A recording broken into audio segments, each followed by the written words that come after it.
Bem-vindo a mais um Conversa de Mercado aqui da eBrain e hoje nós vamos falar com o João Viana, que é CEO e fundador da Loft, uma das empresas, talvez aí um dos futuros unicórnios aí, não sei se já é, mas é um quase unicórnio aqui do mercado imobiliário das PropTechs e startups de mercado imobiliário no Brasil. Bom dia, João. Obrigado.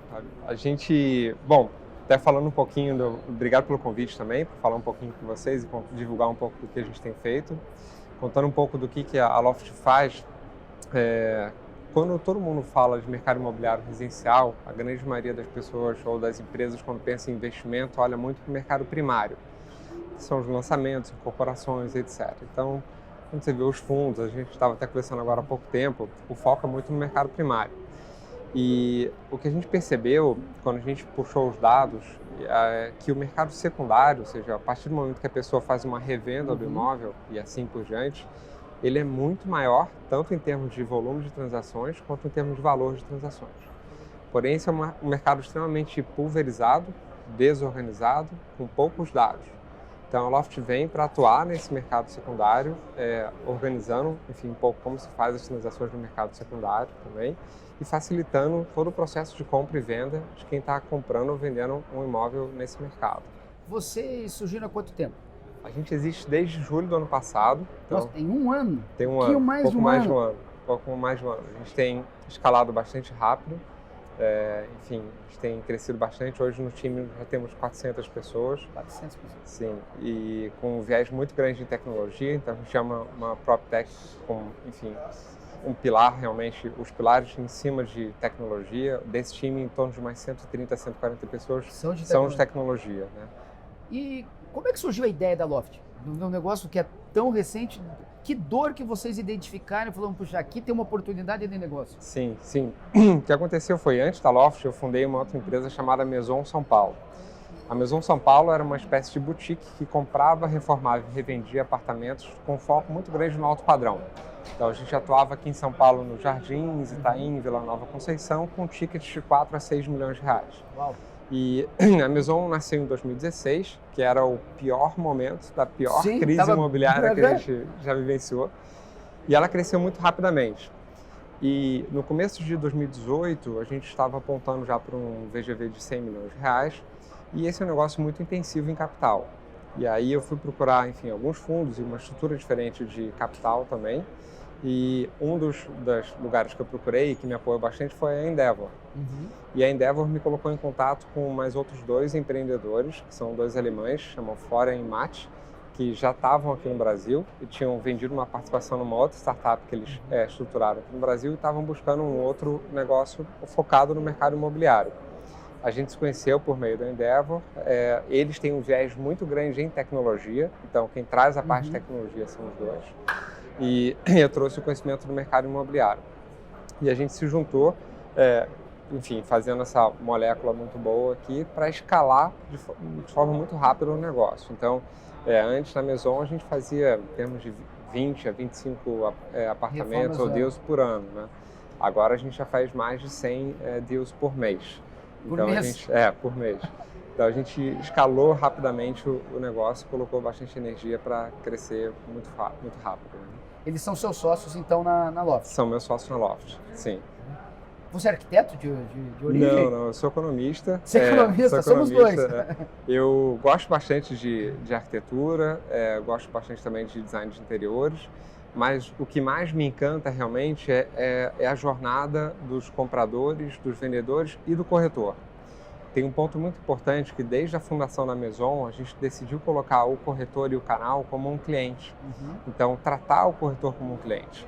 Hoje, infelizmente, no Brasil, esse mercado é um mercado que ainda existe bastante bypass e tem muito receio dos corretores porque existe pouca exclusividade, etc. E a gente estabeleceu uma série de regras muito importantes desde o começo do negócio para proteger os corretores.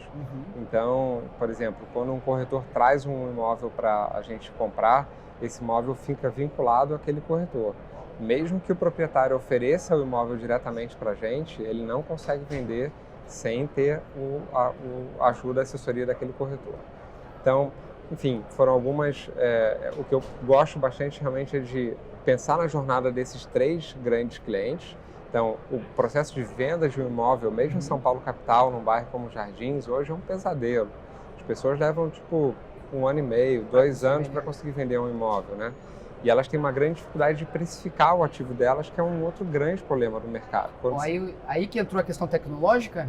Aí que entrou a questão tecnológica. Aí a gente tomou uma decisão bem ousada quando a gente começou a Loft, que foi, a gente precisava ter uma base de dados transacionados, porque os preços pedidos são completamente diferentes dos transacionados. Então, o que a gente fez foi, a gente comprou todas as matrículas de todos os prédios, de todos os bairros que a gente atua, para criar realmente uma base com dados transacionados daqueles bairros. Vocês foram aos cartórios comprar todas as matrículas? Todos os cartórios, todas as matrículas, e aí com tecnologia a gente conseguiu extrair esses dados das matrículas também, porque, enfim, no final, no melhor cenário são PDFs, então a gente tem que extrair esse dado também. É um volume gigantesco de informações. O melhor cenário, porque às vezes você receber em papel, isso que quer dizer. Exatamente. Tem muitas delas que são em papel também. E aí a gente criou essa base muito grande. Com essa base, a gente sabe o histórico transacional de um bairro inteiro, por exemplo. E aí que entra todo o time de cientistas de dados que desenvolveram um modelo que a gente chama David. E basicamente o que esse modelo faz é encontrar apartamentos comparáveis àquele que a gente está avaliando. Então vamos dizer, vou dar um exemplo. A gente está avaliando um apartamento na rua Bela Sintra de 100 metros. Basicamente o que ele faz, ele olha nos últimos, 12 meses, quais foram os apartamentos naquela faixa de preço, naquela faixa de idade e num raio determinado em torno daquele prédio que foram transacionados e a que preço para a gente compor o valor daquele imóvel. E quando a gente manda uma proposta de compra para um vendedor, a gente mostra todos esses comparáveis. Então a gente consegue ter uma base comparativa muito boa para ele tomar uma boa decisão. Mesmo que ele decida não vender o apartamento para a gente, ele sai da Loft com uma base de preços muito boa para ele tomar uma decisão posterior depois. É porque uma coisa que a gente percebe que é muito comum no mercado secundário, para que o corretor consiga levar aquele imóvel, né, convencer o cliente, o corretor muitas vezes acaba fazendo algo que é um absurdo. Ele fala que o imóvel vale mais do que vale, para que o cliente fique feliz e coloque o imóvel na imobiliária dele. Exato. Aí ele não consegue vender, porque ele prometeu que valia 5 e na verdade só vale 3,5 ou 4, e daí o dono do imóvel fica frustrado. E eu já vi casos, João, que daí um outro corretor vai tirar dessa imobiliária e diz, não, mas ele não está vendendo porque é ruim, porque na verdade o imóvel vale até 6. Então, e daí vai escalando de aumento de preço, dificultando a venda. Exatamente. O que acontece na prática? No final, um cliente, a primeira reação da pessoa quando vai vender um imóvel é tentar precificar, quer saber quanto vale o ativo dele. E as fontes de consulta, acredite ou não, são os porteiros, os zeladores, vizinhos e síndicos. Essa é a primeira fonte. Alguém vendeu? Exato. Depois são os portais. A questão é que toda essa base de informações são preços pedidos, não são preços realizados.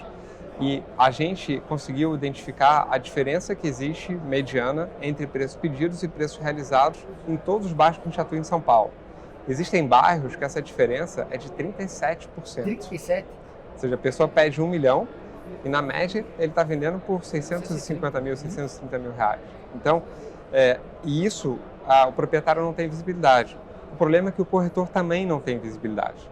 Então, o que a gente está fazendo é criar ferramentas e dar ferramentas para o corretor também conseguir gerar mais transparência para o consumidor final. Então, aí ele consegue realmente entender a quanto está sendo negociado. E tem um outro fator perverso também. Geralmente, o imóvel é o bem de maior valor da família. Então, a pessoa, para conseguir trocar de apartamento, ela precisa vender o dela primeiro para comprar o outro. Aí, vamos pegar esse exemplo numérico que eu estudei. Ela anunciou por 1 milhão, acha que vale 1 milhão. Ela recebe uma proposta de 650. Aí ela fala, poxa, deixa eu ver o que eu consigo comprar com 650. Aí ela entra de novo no portal, que está com preço lá em cima também. Aí ela fala, eu não vou comprar nada. E isso trava o mercado. Então, porque se ela não consegue vender, ela também não consegue comprar, ela decide não vender o dela. Então, o que a gente está fazendo, e essa bandeira que a gente está carregando muito forte, é de trazer muita transparência para o mercado secundário também, para que as pessoas consigam tomar boas decisões. Né? Então, a gente traz esses dados de forma recorrente. Vocês têm alguma métrica que compara quanto tempo, você chegou a falar, 1 ano e meio até de demora de venda de um apartamento usado ou de um imóvel usado no Brasil? Qual é o tempo médio aqui em São Paulo Porque você falou até exemplos, mas qual é o tempo médio e tem como comparar isso com algum outro país? A gente sabe que o tempo aqui médio em São Paulo é mais de 1 ano e meio. Mais de 1 ano e meio. Então, a métrica é bem ruim, então esse é um tempo muito longo para você conseguir vender o apartamento. Mas o principal motivo é a precificação, são 2 motivos, na verdade, a precificação errada e a distribuição. Como o mercado é muito pulverizado, a pessoa quando ela anuncia em uma imobiliária, 2 imobiliárias, o poder de atingimento, do público comprador é muito pequeno. Então, isso são os grandes dificultadores. Na Loft, a gente tem na plataforma já hoje 7.500 corretores atuando em São Paulo e a gente tem mais de 300 imobiliárias plugadas na plataforma também. Então, quando a gente abre venda de um apartamento, a gente tem uma massa muito grande de canal de vendas trabalhando aquele imóvel. Isso faz com que a gente gire os apartamentos hoje em torno de 4 meses. 4 meses. Então, a gente tem uma velocidade de vendas muito grande, né? E a gente também começa a vender os imóveis como as incorporadoras fazem. A gente começa a vender antes de estar pronto. Hoje, quase 80%, 70%, 80% do que a gente vende durante a obra também. E a gente está começando a vender até antes da obra começar. Então, a gente dá a possibilidade hoje do cliente customizar bastante a obra dele, que é muito bacana também. Então, dependendo do estágio da obra, ele consegue até mexer no layout do apartamento, se ele quiser. Quanto tempo, em geral, demora a obra? Hoje, a gente leva em torno de 3 meses e meio. Depende do grau de intervenção, tá? A gente tem graus que vão de 1 a 5. O nosso grau mais frequente é o nível 4. Então, 5 é o maior nível de intervenção, tá? Se você derruba o apartamento, coloca abaixo e refaz. Exatamente, exatamente. Tá? O nível 4 a gente faz todas as infraestruturas também, hidráulica, elétrica, etc. E a gente leva hoje 3 meses e meio no nível 4. Mas é bem rápido isso aí, entendendo a dificuldade que é você ter que refazer tudo que está dentro da parede. Exatamente, mas aí entra muito tecnologia também. Então, todo o processo de obra, cronograma de obra, enfim, metodologia, tem muita relação com tecnologia. Então, a gente também foi entendendo como que a gente faz cada uma das etapas das obras e principalmente o encadeamento das etapas e garantir que a gente tem uma cadeia de fornecedores extremamente especializada que seja muito produtiva em cada uma dessas etapas, garantindo uma qualidade boa. Quando você diz que a maioria é no nível 4, é porque aí também estão as principais oportunidades para vocês, a diferença entre o preço e o potencial de compra do que vocês vendem aí é maior? Na verdade, o que a gente faz a nossa tese de investimento está muito relacionada a bairros mais consolidados. E o que acontece nos bairros consolidados é que a idade média dos prédios é muito avançada. Então, se você pegar os Jardins, por exemplo, mais de 90% dos prédios têm mais de 30 anos. Uau. Então, assim, o estado de conservação desses apartamentos, na média, não vai ser muito bom. Então, a gente acaba tendo uma intervenção grande aqui. Então, a gente atua mais em bairros que são mais consolidados e menos em bairros que estão em consolidação. A nossa ideia aqui é a gente não atuar em mercados em que as incorporadoras estejam atuando muito forte. Tá? Então, a gente, por exemplo, Jardins quase não tem lançamentos. Né? Vila Nova Conceição não tem terreno mais. Né? Então, a gente busca bairros também onde você tem um nível de consolidação maior.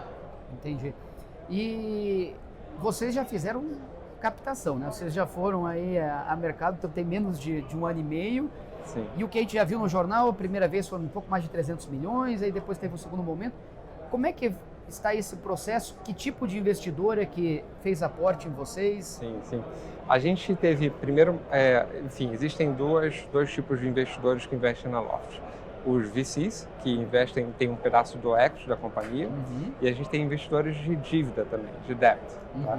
Então, as primeiras rodadas foram muito focadas em VCs, que foi o capital inicial que a gente, começou a companhia, e basicamente foram liderados por VCs do Vale do Silício. Um deles foi Andreessen Horowitz. Hoje a Loft ainda é a única empresa investida por eles no Brasil. SoftBank, Valor e outros fundos também do Vale. E a gente tem essa outra rodada de investimento que são investidores de dívida. Então a gente tem um parceiro aqui no Brasil hoje que é a Credit Suisse, que distribui esses fundos. Então a estrutura da Loft são fundos imobiliários e a gente remunera esse investidor por esse empréstimo nesse fundo, durante Entendi. Então as primeiras captações foram no negócio Loft. Exatamente. E essas elas estão ligadas à compra de ativos para a reforma. Exatamente. Isso? Exatamente. Então usar o dinheiro de VC para comprar estoque é um dinheiro muito caro para você usar assim. Então, o nosso negócio ele tem esse lado, ele é muito intensivo em capital. Então, essa relação com o mercado de capitais é algo recorrente, frequente, todos os dias está no nosso negócio. E o quanto essa queda da taxa de juros facilita ou acelera o processo de crescimento de vocês? Em todos os aspectos, né? Um baita vento a favor aqui, que a gente teve uma super sorte. Então, primeiro, em termos no sell side, é muito bom, porque a gente vê que as pessoas conseguem pagar parcelas e viabilizar a compra de apartamentos que antes elas não conseguiam comprar. E no ponto de vista de captação dos fundos imobiliários também, a gente consegue, enfim, captar com custos mais competitivos, né? Então isso também acelera e viabiliza o nosso crescimento mais rápido do que estava antes. Uma coisa que você comentou comigo hoje mais cedo é de que vocês viraram um grande aquisitor de startups, né? Vocês estão trazendo outras tecnologias dentro desse ambiente que vocês estão criando. Inclusive, sim, teve uma que foi há pouco tempo até anunciada publicamente. Sim. Queria que você comentasse um pouquinho, primeiro, desse conceito de vocês estarem criando um ambiente próprio, e depois dessa aquisição específica que acho que casa muito bem com o negócio de vocês. Sim. Bom, primeiro falando do ambiente, a gente sabe que os primeiros meses, primeiros anos de uma startup são bem desafiadores. Então, a gente procura também estar próximo a esses outros empreendedores e procurando startups que têm sinergia com a Loft, de alguma forma que a gente consiga trabalhar juntos, por meio de contratos, ou eventualmente por meio de uma aquisição também. Essa aquisição mais recente foi de uma empresa chamada Decorate, que é uma empresa que usa tecnologia também para fazer reformas e obras em apartamentos que são entregues por incorporadoras. Geralmente os apartamentos são entregues no contrapiso e você tem que terminar a obra. Então a Decorate iniciou suas atividades muito focada nisso e hoje ela também faz obras em apartamentos que não foram entregues por incorporadoras, mas são apartamentos mais antigos, né? A gente comprou eles com viés de capacidade produtiva em número de obras. Hoje a Loft já tem quase 200 obras simultaneamente acontecendo em apartamentos e esse é um ponto importante para a gente continuar a nossa expansão. Então a Decorate aumenta a nossa capacidade. E aumenta em quanto essa capacidade? Hoje eles conseguem fazer umas 150 a 200 obras adicionais também. Então vocês vão quase dobrar a nossa capacidade. Isso. Além disso, a gente está plugando também, continua esse vínculo com incorporadoras também, enfim, expandindo a Decorate no business tradicional deles também. E vocês têm muitas surpresas? Vai lá quebrar alguma parede, descobre alguma coisa, já existiu algum caso assim que Milhares de casos, porque tem muitos prédios antigos que a gente não tem projeto. O condomínio não tem projeto, o síndico não tem projeto, ninguém tem. Então a gente tem que ir descobrindo. Tentativa e erro. Tentativa e erro. Então a gente tem alguns indicadores já que a gente identifica a parte estrutural, mas às vezes aparecem, por exemplo, canos que nem estavam no projeto. Então acontece, às vezes, a gente conseguir, por acaso, uma planta antiga, mas por algum motivo a incorporadora trocou ou alguém fez uma reforma e colocou um cano onde não deveria estar. Mas todas as obras da Loft são seguradas. Então a gente tem seguro não só em relação à obra em si, mas em relação a todos os vizinhos também, para dar uma tranquilidade grande. E a gente tem um time de relacionamento com vizinhos e com síndicos também. Então sempre que a gente entra no prédio, a gente avisa a todos os moradores que a gente chegou, que a gente vai realizar uma obra, enfim, a gente manda uma carta para cada um deles e tudo, procurando ter uma boa relação com todos. Nunca encontraram um quadro do Monet escondido, que de vez em quando ainda a gente ouve essas ainda não. não. Tem algumas construtoras aqui em São Paulo que para gerar mais imponência, elas faziam paredes duplas. A gente só descobriu isso fazendo obras. Então, ou seja, você tinha uns pilares grandes que dentro está vazio. Está vazio. Acredite se quiser. Então, e aí isso ocupa um espaço gigante. A brincadeira é que aqui no meio deve ter alguma coisa escondida, mas a gente nunca achou nada. Nunca achou nada. Né? E vocês estão planejando expandir para alguma outra cidade? Porque vocês justamente começaram até para aumentar o conhecimento e ter ganhos de produtividade em pedaços de bairros consolidados de São Paulo. Sim. Vocês estão com um projeto de expansão dentro de São Paulo para outros bairros ou para outras cidades? Sim, a gente já começou a operação no Rio de Janeiro agora. Tem outras cidades que a gente está analisando, não só no Brasil, mas como a nível América Latina também. Mas o que a gente está realmente expandindo já, e com o escritório, com o time local, é o Rio de Janeiro. E que parte do Rio? gente está começando pela Zona Sul do Rio, que é um mercado de novo que atende aqueles critérios de consolidação. Ali, Copacabana, Ipanema, Leblon, Copacabana, também. Tá? A Zona Sul inteira para a gente é um mercado onde a gente está olhando agora. Né? Legal. Mas a gente está começando efetivamente por Ipanema e Leblon. Pessoal, para conhecer mais da Loft, vejam aqui o link que vai ser deixado aqui embaixo, está revolucionando o mercado. E a minha aposta pessoal aqui na Brain é que ano que vem a Loft vai virar mais um unicórnio brasileiro aí nesse mercado. Espero que sim. Tá bom? Obrigado, até logo.